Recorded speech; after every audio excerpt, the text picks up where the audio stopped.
Quase todos os livros sobre canto e técnica vocal têm um capítulo destinado a explicar a estrutura e o funcionamento do aparelho fonador.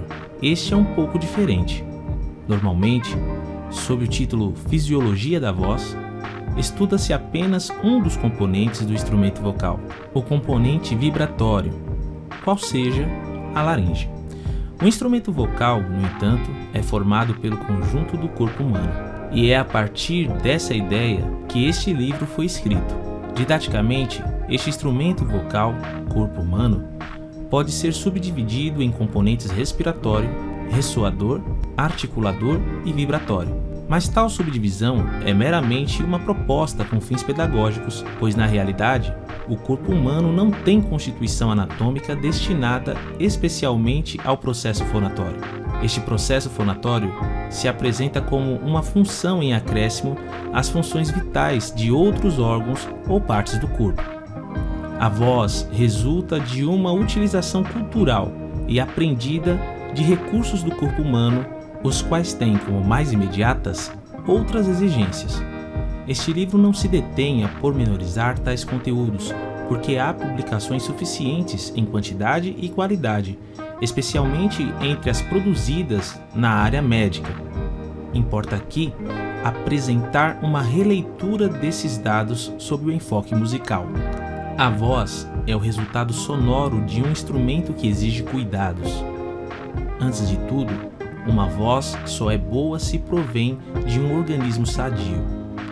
A boa alimentação, o repouso equilibrado, os bons hábitos, a ausência de vícios e a disciplina são fatores indispensáveis para quem deseja ter boa voz. Também a saúde e o equilíbrio psicológico são fundamentais. A voz é também um código de expressão da alma, pois revela nossas impressões mais profundas através de seu timbre, seu volume, sua forma de emissão, enfim. Quando trabalhamos com a voz de alguém, colocamos em jogo o seu esquema de valores, toda a sua filosofia de vida e toda a sua cosmovisão. Objetivamente falando, a voz é um som laríngeo, apoiado na respiração, amplificado nos ressonadores e modelado nos articuladores. Nem sempre o ser humano falou. Acredita-se que, em tempos remotos, sua comunicação se dava apenas por ruídos rudimentares, à semelhança dos animais.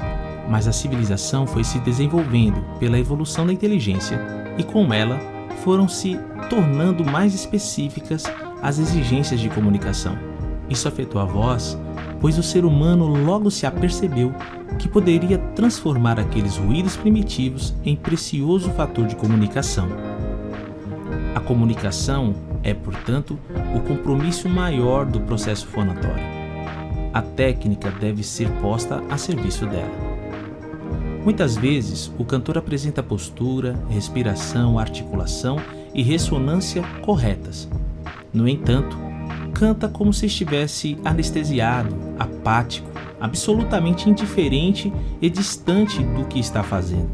Outras vezes, excessivamente preocupado com o próprio virtuosismo.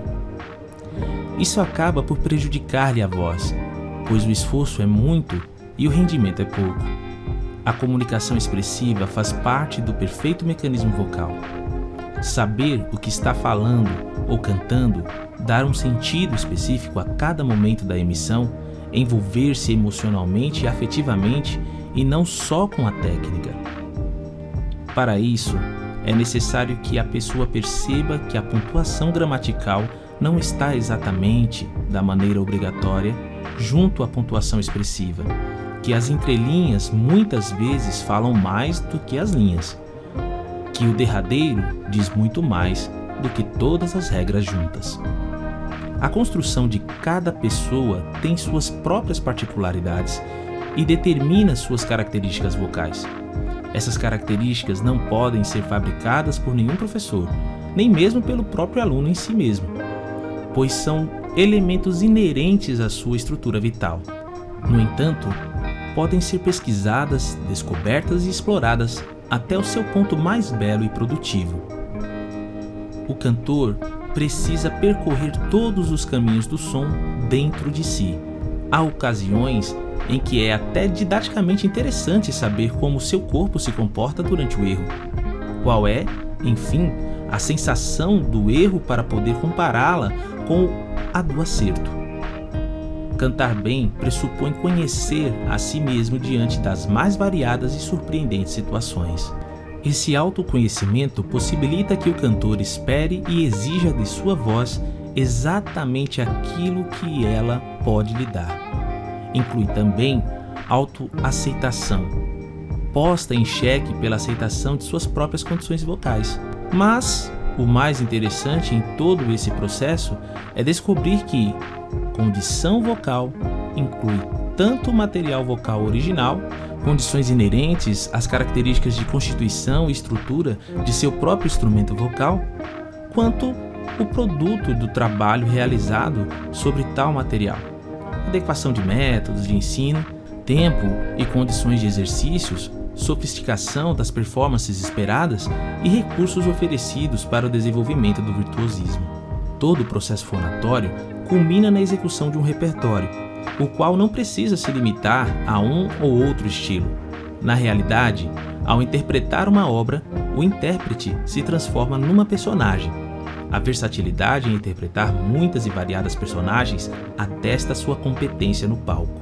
A competência para a vida, no entanto, é adquirida e revelada independentemente de recitais, tendo por referência o prazer e a satisfação do canto espontâneo de quem está bem consigo mesmo. E muito feliz é o cantor que prepara o seu recital e aprimora o seu virtuosismo sem esquecer esse referencial.